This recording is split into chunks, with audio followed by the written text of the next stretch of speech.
기어코 살려내는 생수의 힘이라는 제목으로 하나님 말씀 증거하도록 하겠습니다. 새 성전에 문지방에서 물이 흘러나옵니다. 1절 보니까 문지방 돼 있고 그건 정확히 말하면 성소 건물입니다. 12절에 보니까 그 물이 성소를 통하여 나오니라. 그러니까 성소 있는 건물에서 물이 흘러서 나오더라. 처음에는 졸졸졸 흘렀습니다. 그러면 성전 그 가운데 뭐가 있죠? 제단이 있잖아요. 제단 남쪽으로 이렇게 물이 흐르고 또 동문이 있지 않습니까? 동문 그 벽이 있잖아요. 스며들어 가지고 벽이 있으니까 아마 스며들어서 밖으로 나가게 되는 것 같습니다. 상상이 되시죠? 뭐 그런 거예요. 그러니까 비대칭적인 강물이 흐르더라. 1절과 2절 읽겠습니다. 시작.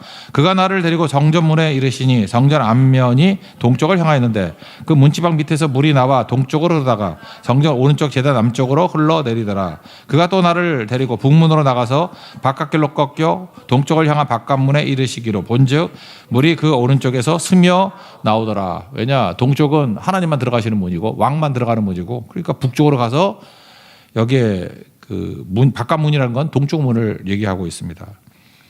그 다음에는 천척, 척이 0.5m 정도 된다 그랬잖아요. 그러니까 500m, 500m, 500m 2km를 갔더니 500m 가니까 물이 발목에 차고 500m 더 가니까 무릎에 차고 500m 더 가니까 허리까지 오고 500m 더 가니까 그러니까 2km 간 거죠. 건너지 못할 강 헤엄칠 물이 되었다.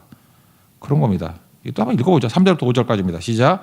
그 사람이 손에 줄을 잡고 동쪽으로 나아가며 천척을 측량한 후에 내게 그 물을 건너게 하시니 물이 발목에 오르더니 다시 천척을 측량하고 내게 물을 건너게 하시니 물이 무릎에 오르고 다시 천척을 측량하고 내게 물을 건너게 하시니 물이 허리에 오르고 다시 천척을 측량하시니 물이 내가 건너지 못할 강이 된지라. 그 물이 가득하여 헤엄칠 만한 물이요 사람이 능히 건너지 못할 강이더라. 이게 무슨 뜻입니까? 무슨 뜻? 물이라는 거는 성경은 항상 생명을 얘기하고 있어요. 또 다른 말로 하면 은혜.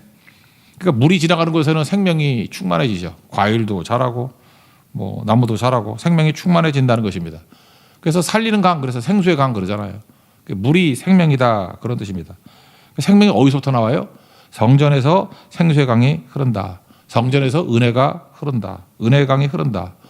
죽은 거 다 살린다는 거죠. 마지막에는 사해, 아라바 바다니까 사해거든요. 죽은 바다까지도 다 살린다.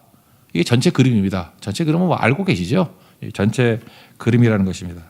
그럼 무슨 메시지인가? 오늘 한번 4가지로 살피겠습니다. 첫째, 생명의 출발은 성전이다라는 것입니다. 신약에 아시죠? 성전이 누굽니까? 예수님이거든요. 그러니까 생명의 출발이 오직 예수. 예수님부터 생명이 시작된다. 이게 메시지라는 것입니다. 대부분의 대도시들을 한번 가보셨습니까? 강이 다 있죠. 한국도 서울에 한강이 있고 워싱턴 가면 포토맥이라고 있고 뉴욕에 가면 허드슨 강이 있고 보스턴 가면은 그 침침한 찰스 강이 있고 강이 있어야 도시가 있죠. 그런데 예루살렘은 강이 없습니다. 산성이잖아요. 왜 그렇죠? 예수님이 강이기 때문에 그런 겁니다. 생수의 강을 믿으라고. 오히려 강 없는 곳에 도시를 만들어서 성령의 강, 예수님의 강, 생수의 강이 진짜다 그런 거죠. 예레미야 2장 13절에 보면은 인간이 행하는 악이 2가지가 있대요. 이거 명심하십시오. 예레미야 2장 13절이에요. 인간이 행하는 악 2가지인데 첫째, 생수의 근원된 나를 버린 것. 그러니까 생명이 예수님으로부터 나온다라는 것을 버리는 거예요. 그래서 이걸 바벨론의 바벨이 세상이잖아요. 세상의 모습을 말할 때 그걸 음행이라고 하죠. 음행과 사치. 음행이 뭐라 그랬어요? 하나님 없는 만족. 그러니까 하나님 없이 만족이 된다라고 하는 모든 것들이 다 음행인데 이게 다 죽을 짓들인데 이게 음행하고 똑같은 말이 뭐예요? 생수의 근원 대신 나를 버리는 거. 그러니까 엉뚱한 데서 만족 얻으려고 그러니까 문제가 되는 거죠.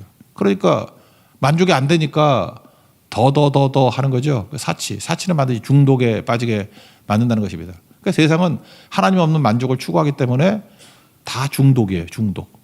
그걸 요한계시록의 표현에 의하면 음행과 사치, 바벨론의 특징이라는 것입니다. 또 하나 악이 뭐냐면은 스스로 웅덩이를 판 것인데 물을 가두지 못한 터진 웅덩이다. 그러니까 하나님이 이래저래 우리에게 축복을 주시잖아요. 그러면 어리석게도 그거를 내 힘으로 유지하려고 그래. 그걸 뭐라고 표현했어요? 스스로 판 웅덩이. 구멍 뚫렸다니까요. 빵빵 터져가지고 다 날아가죠. 그러니까 뭐야, 인간이 어리석음 또는 인간의 악이라 그러면 생명의 근본이신 예수님을 거부하는 것이고, 또 하나는 자기 힘으로 자기 거 지키겠다고, 자기 돈 지키고 명예 지키고 권력 지키겠다고. 그 반드시 깨집니다. 터질 웅덩이인데. 그러니까 바보짓이라는 거예요. 세상의 바보짓 두 가지다.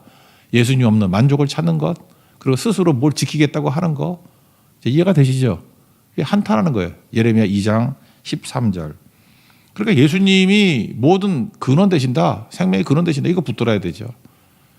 이 말씀을 예수님이 인용하신 데가 나오죠. 어디가 나오냐, 초막절인데, 초막절에는 이스라엘이 하는 일이 뭐냐면, 우리 같으면 물 행사예요. 우리도 여러분 그 날짜를 계산할 때 이렇게 생각하면 돼요. 그 6월절이 언제냐 그러면 그냥 부활절하고 똑같다고 생각하면 돼요. 그렇죠? 아이 그 6월절 다음 날 예수님 부활하셨으니까 그냥 부활절이죠. 6월절이. 계산이 안 돼요? 그러면 그 음력으로 치니까 맨날 왔다 갔다 하는데 보통 3, 4월이죠. 그래서 유대 달력 잘 모르겠으면은 그냥 1월 달이 뭐냐 그러면 그냥 부활절하고 비슷하다. 1월 14일이니까 대충 그렇게만 거의 맞죠. 그러면 7월 15일이 초막절이니까 대충 10월 달이겠죠. 한 3 더하면 10월이나 10월 말 정도.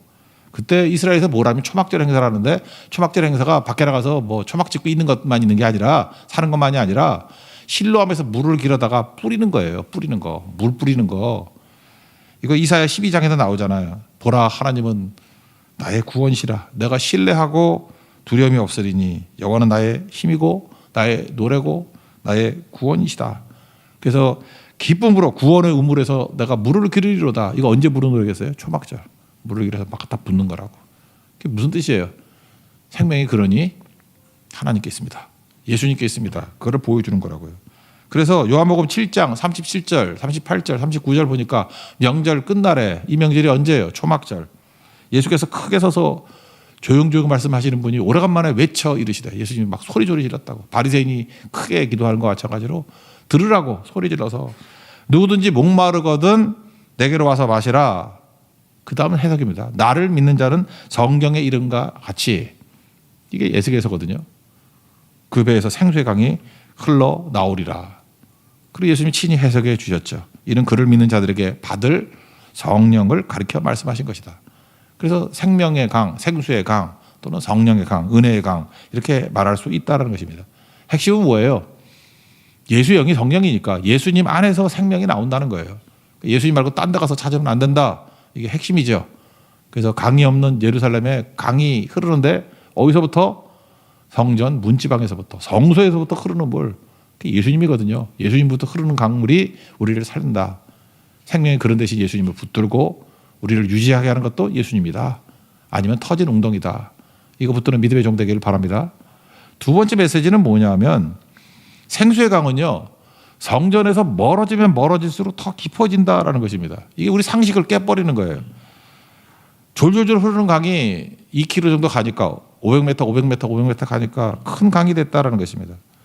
우리는 보통 선입견이 이거죠. 은혜가 제일 많은 곳이 어디입니까? 교회죠. 이 험한 세상에서 교회 가서 은혜 받으러 간다고. 교회는 은혜가 많은 곳이라기보다는 은혜가 시작되는 곳이에요. 잊지 말라고요. 지금도 이렇게 새벽기도 때 은혜가 시작되는 곳이에요. 이게 다가 아니라니까요. 교회는 은혜가 시작되는 곳이에요. 예수님 만나서 은혜가 시작되는 곳이라고. 성전 안에만 머물러 있으면 그 은혜나 그 생명은 졸졸졸이야. 찔끔찔끔. 교회를 그렇게 만들면 됩니까? 근데 성전과 멀어지면 멀어질수록 은혜가 큰 거예요. 거꾸로죠. 우리 생각을 반대로 하잖아요. 성전 안에서는 은혜가 넘치고 세상 나가면 은혜가 메마를 줄 아는데 아니라는 거예요. 성전에서 은혜가 시작되고 생명이 시작되지만 멀면 멀수록 은혜는 깊어지게 된다. 이게 성경 메시지 아닙니까? 그러므로 고여 있으면 안 된다는 거예요. 고인물, 그 예루살렘 교회였잖아요. 결국 뭐 은혜가 별로 없잖아요. 근데 흐르는 물, 그게 안디옥 교회죠. 그러니까 어마어마한 깊이의 은혜가 있더라. 뭐 예루살렘 교회하고 안디옥 교회는 고인과 흐름이지 뭐 그 차이죠. 고인 교회, 그 예루살렘 교회고, 흐르는 교회, 안디옥 교회고. 그러니까 이건 뭐 깊어지고 강물이 되겠죠. 그러므로 선교는 선택이 아니고요, 필수고 사명입니다. 그래서 이 말씀을 이렇게 해석할 수 있죠. 사도행전 1장 8절의 말씀. 오직 성령이 너에게 임하시면 너희가 권능을 받고, 네 군데가 나오죠. 예루살렘과 유대와 온유대와 사마리아 땅끝까지. 그러면 예루살렘을 천척 500m로 보면 되잖아요. 예루살렘에서는 발목의 은혜. 그러면 유대는 무릎의 은혜, 사마리아는 허리의 은혜. 그러면 땅끝의 은혜가 뭐예요? 그게 깊은 강물이죠. 그러니까 땅끝까지 가는 교회가 깊은 강물을 체험하는 거죠. 그래서 여러분들, 우리 교회가 제일 큰 은혜를 받는 데가 언제예요? 내가 볼 때 깊어질 때는 선교 갔을 때던데. 그것도 제일 험한 곳에 가서. 그때에 웬일이에요? 우리 성도들, 별것도 아닌 성도들이 되게 뜨거워지고 막 능력도 한 100배는 되는 것 같아. 그 사람들이 뭘 해낼 사람들이 아닌데 엄청난 일들을 해내고 있어요. 그 왜 그래요? 은혜가 충만하기 때문에. 이건 뭐 성교뿐만 아니라 우리 가족에게, 동료에게, 친구에게 전도에 힘쓰는 종들이 될 때 은혜가 깊어져요. 우리 지금 전도 많이 하시는 분들이 있더라고. 계속 전도하니까 은혜가 너무너무 깊어져요. 은혜가 깊어지니까 말씀을 듣고 깨우침도 깊어져. 이렇게 가끔마다 이렇게 뭐 말씀 듣고 느낀 점 같은 거 해주잖아요. 이 초신자가 맞나? 이해력이 너무 깊은 거야.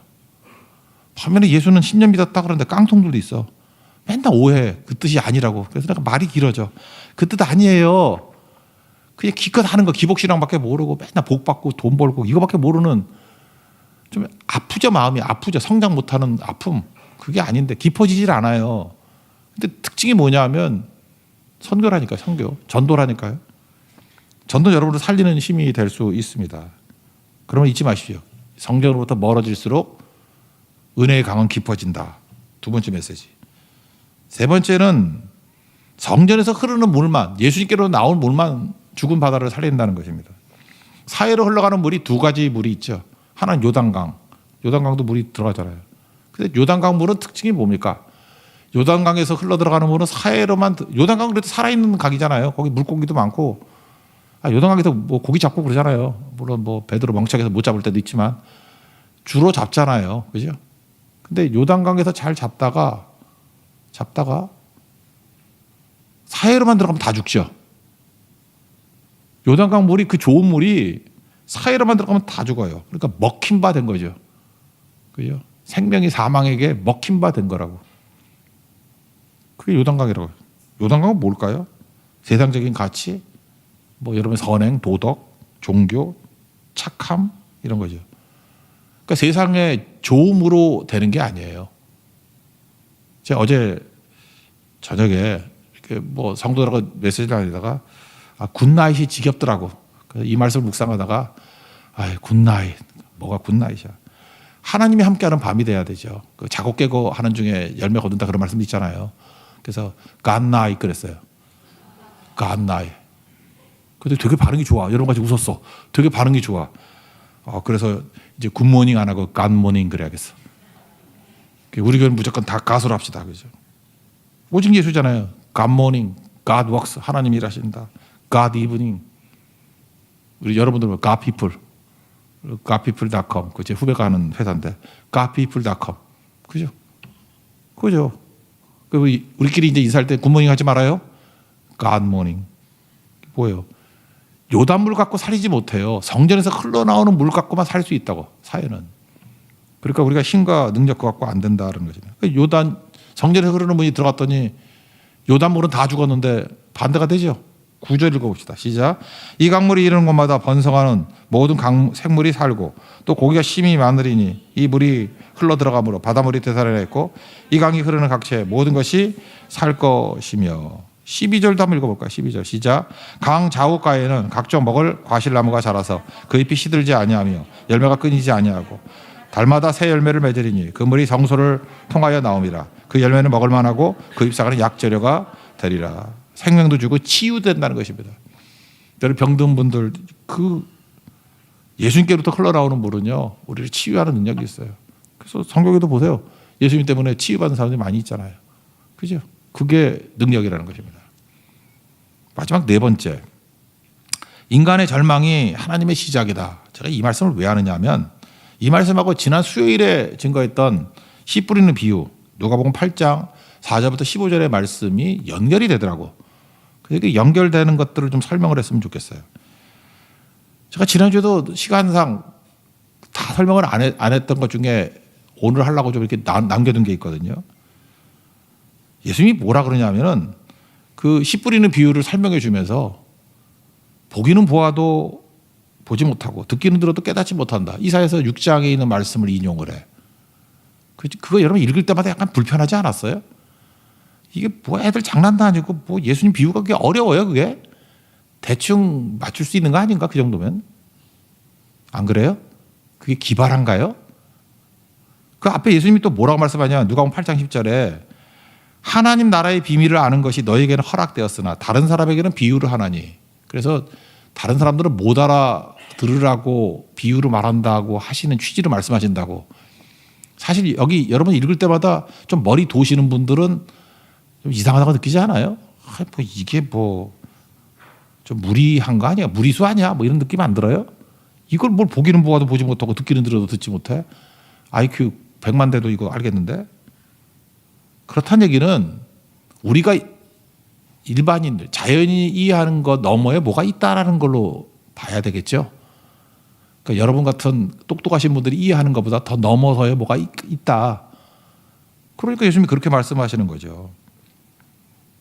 그러니까 1차적으로 제일 많은 오해 중에 하나가 씨 뿌리는 비유가 아니라 1차적으로 이해는 그죠. 이거는 좋은 밭 비유라고. 씨 뿌리는 사람이 뭐 좋은 데 뿌린다는 게 아니라 씨는 막 뿌리는데 밭이 중요하다는 거 아니에요. 네 가지. 길가, 바위, 가시떨기, 좋은 땅. 그러니까 좋은 밭이 돼야 된다. 그래서 이것만 이해해도 1차적인 이해는 되는 것 같아. 그래서 좋은 밭 되자 그러잖아요. 그래서 길가같이 딱딱한 밭은 가래질 해가지고 쟁기질 해가지고 좀 부드러워지고 돌밭은 깨야죠. 뭐 기쁨으로 받다가 뭐 시련을 당할 때는 뭐 죽는 뿌리가 말라 죽었다. 뭐 그런 얘기 나오잖아요. 그러니까 시련의 힘이 뭐예요? 이렇게 돌 같은 마음을 깨는 힘이 있다. 하나님이 시련도 이렇게 축복을 주셨다. 그렇게도 해석할 수 있고 가시떨기는 이생의 염려, 뭐 재물, 향락 이런 거 버려야지 라고 해석되는 것 같죠. 예수님도 그렇게 설명해 주시니까 1차적인 해석이라는 거예요. 그러면 이 정도 가지고 예수님이 보기는 보아도 뭐 보지 못하고 듣기는 들어도 깨닫지 못한다. 그러겠냐는 거예요. 이게 오늘 이 에스겔서 47장의 말씀에 의하면은 이게 바울 신학하고도 연결이 되는 거예요.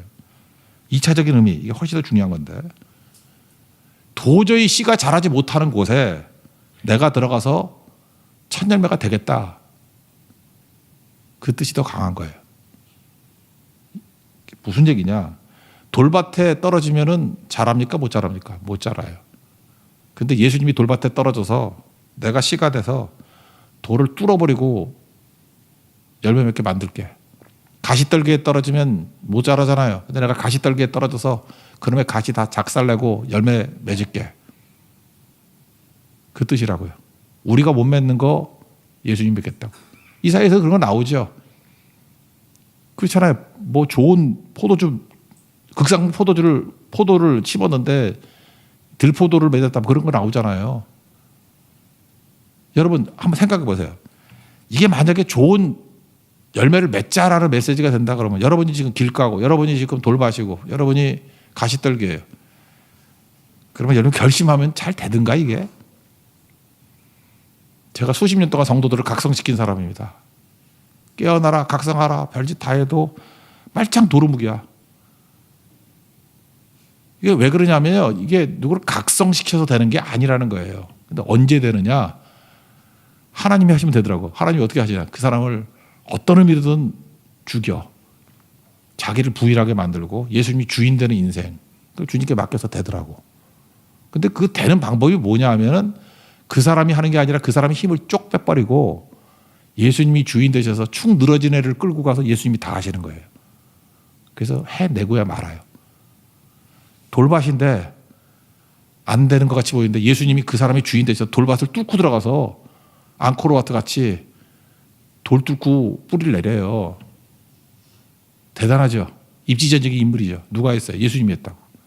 가시떨기 예수님이 들어가서 그 유혹과 시련 다 이기고 열매를 맺어요. 예수님이 하신 거잖아요.